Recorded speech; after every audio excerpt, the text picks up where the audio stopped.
हल्द्वानी से कांग्रेस विधायक सुमित हरदेश ने आज प्रेस कॉन्फ्रेंस करते हुए गौला नदी के खनन को निजी हाथों में देने के खिलाफ राज्य सरकार पर हमला बोला। सुमित हरदेश ने गौला खनन संघर्ष समिति को अपना समर्थन देते हुए कहा कि गौला नदी से हल्द्वानी की पूरी अर्थव्यवस्था चलती है और सरकार खनन को निजी हाथों में दे रही है। इसके अलावा वाहनों का फिटनेस पहले ही निजी हाथों में दे दिया गया है, जिससे लोग बेहद परेशान हैं। राज्य सरकार अब लोगों से रोजगार छीनकर माफिया राज फैलाना चाहती है। सरकार उत्तराखंड की जल, जंगल और जमीन को बेचने में जुटी हुई है और कांग्रेस पार्टी सड़क से सदन तक इस लड़ाई को मजबूती से लड़ेगी।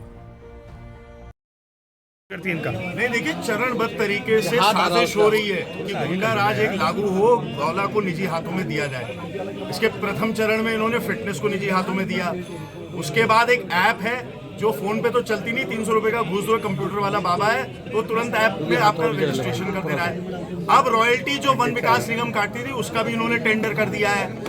दापका और कोसी में अभी पता लगा है कि वहां तो निजीकरण हो भी गया, वहां बाउंसर भी आ गए। तो 90 के दशक में जैसे रेता बजरी का जब निजीकरण था, जो गुंडा राज व्यापक था, उस व्यापक गुंडा राज को दोबारा उस व्यवस्था को लाने का प्रयास कर रहे हैं। और गौला नदी का जो व्यापार है और जो उससे जुड़े व्यापारी लोग हैं और जो उससे जुड़े हुए, जो सबसे कम मैं कह रहा हूँ लेबर से लेके जो डंपर स्वामी है, मैकेनिक है, ऐसे लोगों के रोजगार पे घात लगाने की सरकार ने तैयारी कर ली है। इसका हम घोर विरोध करते हैं। गौला संघर्ष समिति जो कार्य कर रही है हम उसके साथ खड़े हैं और निजीकरण के खिलाफ सड़क से सदन तक पूरी आवाज उठाई जाए। खनन पॉलिसी में किस तरह से भ्रष्टाचार कर रहे हो रहा है बात में सरकार ने? भ्रष्टाचार तो देखिए, भ्रष्टाचार हो रहा है क्योंकि टेक्निकल बिड अगर आप निकालें कि क्वालिफाई किसने करा है।